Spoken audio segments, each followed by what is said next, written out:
لله حمدا كثيرا والصلاة والسلام على رسوله بكرة وأصيلا وعلى آله وصحبه وأمته جميعا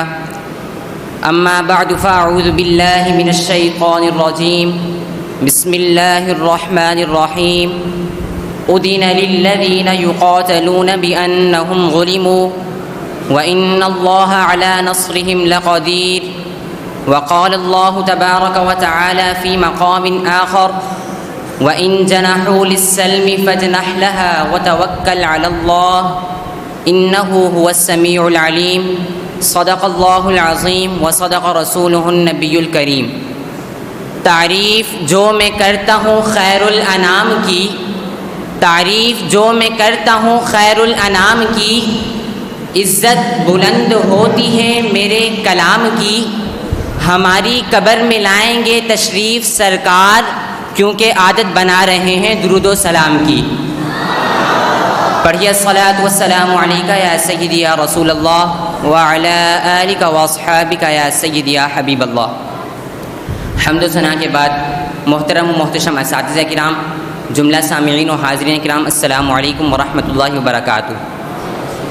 آج کی اس عظیم نورانی محفل میں مجھ بندہ ناچیز کو جس عظیم موضوع پر لب گشائی کرنے کا موقع دیا گیا ہے وہ ہے صلح اور جنگ کے اصول قرآن و حدیث کی روشنی میں۔ معزز سامعین، نبی کریم صلی اللہ تعالی علیہ وآلہ وسلم نے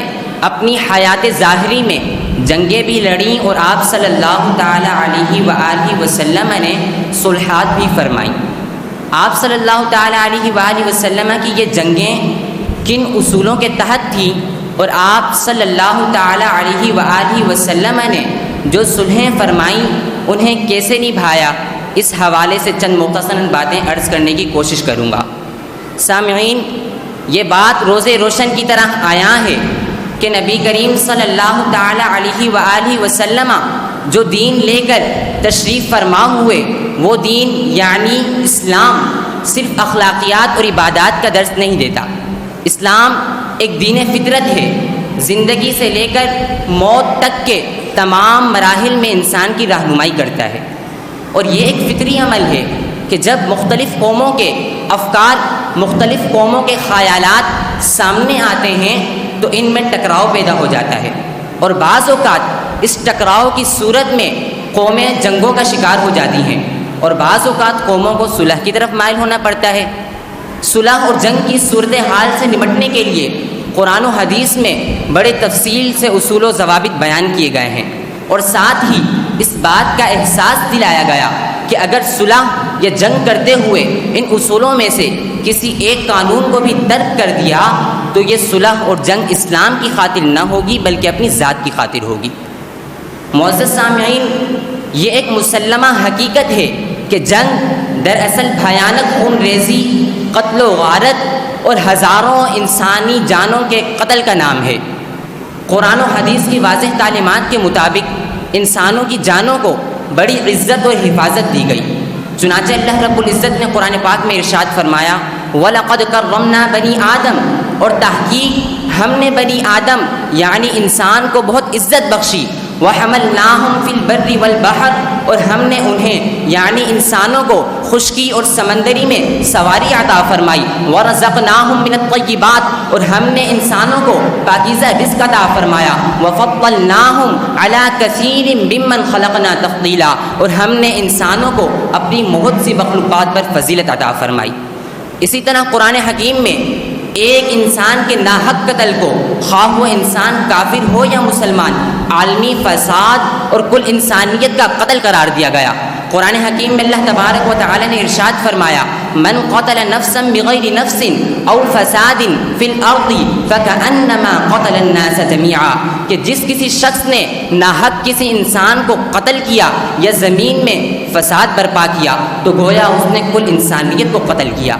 اسی طرح قرآن پاک میں اللہ تبارک و تعالی نے ارشاد فرمایا وَلَا تَقْتُلُوا النَّفْسَ الَّتِي حَرَّمَ اللَّهُ إِلَّا بِالْحَقِّ اور نہ قتل کرو کسی بھی ایسی جان کو جس کا قتل کرنا اللہ تبارک و تعالی نے حرام قرار دیا مگر حق کے ساتھ۔ معزز سامعین، ان آیات سے یہ بات بالکل واضح ہو رہی ہے کہ انسانی جانوں کا ضیاع اسلام کو بالکل پسند نہیں، لیکن اس کا یہ مطلب ہرگز نہیں کہ اسلام کسی صورت میں اپنے ماننے والوں کو جنگ کی اجازت نہیں دیتا، بلکہ جب کسی قوم پر ظلم کیا جا رہا ہو، ہر طرف سے ظلم و ستم کے پہاڑ توڑے جا رہے ہوں، شعائر اسلام کی توہین کی جا رہی ہو، تو اس صورتحال میں اسلام نہ صرف مسلمانوں کو جنگ کی اجازت دیتا ہے بلکہ نصرت ربانی کا مجدہ بھی سناتا ہے۔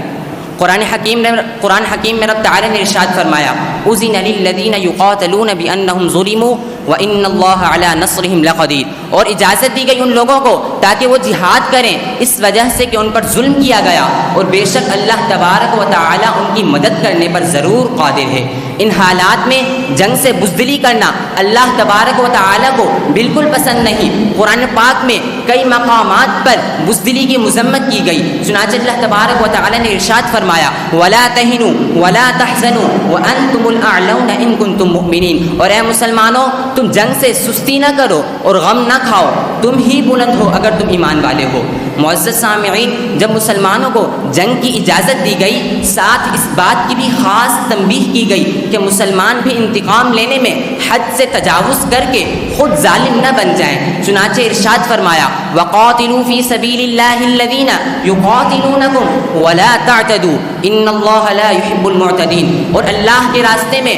ان لوگوں سے جہاد کرو جنہوں نے تم سے قتل کیا، یہاں اور حد سے نہ بڑھنا، بے شک اللہ تبارک و تعالی حد سے بڑھنے والوں کو ناپسند فرماتا ہے۔ اس آیت مبارکہ میں حد سے بڑھنے کو صراحتاً منع فرمایا گیا اور اللہ تبارک و تعالی کی ناراضگی کا سبب قرار دیا گیا۔ معزز سامعین، جب معرکہ بازار گرم ہو جائے تو اس صورت میں اللہ تبارک و تعالی نے مسلمانوں کو ثابت قدم رہنے اور کثرت سے اللہ تبارک و تعالی کو یاد کرنے کا حکم دیا، چنانچہ ارشاد فرمایا یا ایھا الذین آمنوا اذا لقیتم فئہ، اے ایمان والو جب تمہارا کسی گروہ سے مقابلہ ہو فاثبتوا، تو تم ثابت قدم رہو، واذکروا اللہ کثیرا، اور اللہ تبارک و تعالی کو کثرت سے یاد کرو، لعلکم تفلحون، تاکہ تم فلاح پا جاؤ۔ اس آیت مبارکہ میں مسلمانوں کو اللہ تبارک و تعالی کو کثرت سے یاد کرنے کا حکم اس لیے دیا گیا تاکہ مسلمان دوران جنگ اس بات کو ہمہ وقت ذہن نشین رکھیں کہ ان کی یہ جنگ خالصتاً اللہ تبارک و تعالی کے لیے ہے۔ اگر اس جنگ میں کوئی اور دنیاوی لالچ پائی گئی، کوئی اور دنیاوی پہلو پایا گیا تو یہ جنگ اسلامی جنگ یعنی جہاد نہ ہوگا بلکہ یہ اپنی ذات کی خاطر جنگ ہوگی۔ قرآن حدیث مبارکہ میں اس بات کو اس طرح وضاحت کی گئی ہے کہ ایک شخص نے نبی کریم صلی اللہ تعالی علیہ وآلہ وسلم کی خدمت میں عرض کی کہ یا رسول اللہ صلی اللہ تعالی علیہ وآلہ وسلم، ایک شخص جہاد کرتا ہے تاکہ وہ مال غنیمت حاصل کرے، ایک شخص جہاد کرتا ہے تاکہ اس کا نام بڑھے، ایک شخص جہاد کرتا ہے تاکہ وہ اپنی جہاد کے جوہر دکھائے، اپنی بہادری کے جوہر دکھائے، تو ان میں سے کس شخص نے اللہ کی راہ میں جہاد کیا؟ قربان جاؤں نبی کریم صلی اللہ تعالی علیہ وآلہ وسلم پر آپ نے فرمایا کہ جس شخص نے محض اس لیے جہاد کیا تاکہ وہ اللہ تبارک و تعالی کے دین کو بلند کرے، محض اس نے اللہ تبارک و تعالی کی راہ میں جہاد کیا۔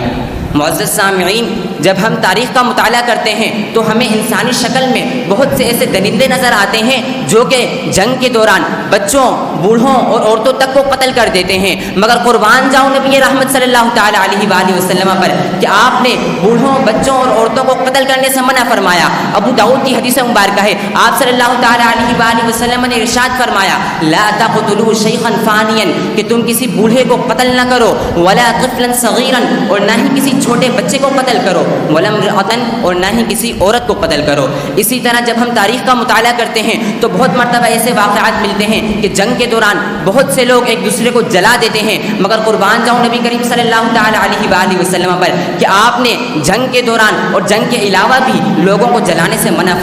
فرمایا کہ لا ينبغي ان يعذب بالنار الا برب النار، کہ اللہ تبارک و تعالی کے علاوہ یعنی آگ کے رب اللہ تبارک و تعالی کے علاوہ کسی اور کے لیے یہ جائز نہیں کہ وہ کسی کو آگ کا عذاب دے۔ معزز سامعین، جب تاریخ کا مطالعہ کیا جائے تو یہ بات ہمارے سامنے آتی ہے کہ بہت مرتبہ جنگ کے دوران ایک شخص دوسرے شخص کی بستیاں تک ختم کر دیتے ہیں، جبکہ قرآن پاک میں اس بات کی مذمت کی گئی۔ فرمایا کہ وَإِذَا تَوَلَّى سَعَىٰ فِي الْأَرْضِ لِيُفْسِدَ فِيهَا وَيُهْلِكَ الْحَرْثَ وَالنَّسْلَ وَاللَّهُ لَا يُحِبُّ الْفَسَادَ۔ معزز سامعین، اسلام کی یہ ایک خصوصیت ہے کہ اسلام ہوا وقت صلح اور مصالحت کے لیے تیار رہتا ہے۔ چنانچہ قرآن کریم میں اللہ تبارک و تعالی نے ارشاد فرمایا کہ وَإِن جَنَحُوا لِلسَّلْمِ فَجْنَحْ لَهَا وَتَوَكَّلْ عَلَى اللَّهِ۔ اے حبیب صلی اللہ علیہ وسلم، اگر وہ صلح کی طرف مائل ہوں تو آپ بھی صلح کی طرف مائل ہو جائیں اور اللہ تبارک و تعالی پر بھروسہ فرمائیں۔ إِنَّهُ هُوَ السَّمِيعُ الْعَلِيمُ، بے شک اللہ تبارک و تعالی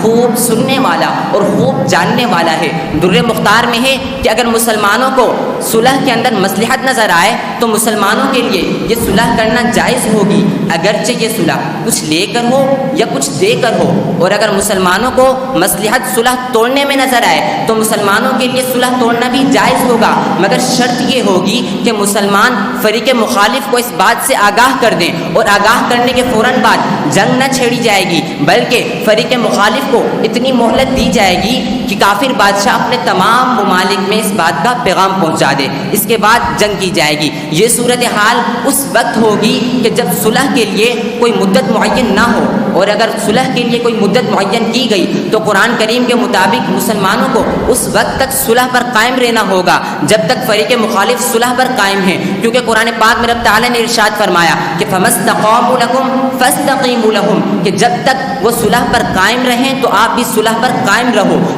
کیونکہ اس صلح میں مسلمانوں کے لیے بہت سے دینی اور دنیاوی فائدے رکھے ہیں کہ جب مسلمانوں کی کفار سے صلح ہوگی تو ہمارا یہ صلح کفار کو اسلام کی اشاعت کا سبب بنے گا، اس طرح سے اسلام غالب ہوگا۔ اور کبھی یہ صلح جزیے کی صورت میں ہوگی جو کہ مسلمانوں کی مالی طاقت کا سبب بنے گا۔ معزز سامعین، یہ تھے اسلام کے صلح اور جنگ کے قوانین، جن میں نہ کوئی دہشت گردی پائی جاتی ہے نہ ہی ظلم و ستم، مگر افسوس کہ آج خود کو مسلمان کہنے والا ایک طبقہ کہتا ہے کہ اسلام دہشت گرد ہے، اسلام پر ظلم کے لیبل لگاتا ہے۔ اسی طرح خود کو مسلمان کہنے والا ایک طبقہ اسلام کے فرض جہاد کی نفی کر دیتا ہے اور مسلمانوں کو غلامی پسند کرتا ہے۔ علامہ اقبال علیہ الرحمہ نے انہی لوگوں کے متعلق فرمایا تھا کہ ان غلاموں کا یہ مسلک ہے کہ ناقص ہے کتاب، سکھاتی نہیں مسلمان کو غلامی کے آداب، وما توفیقی الا باللہ۔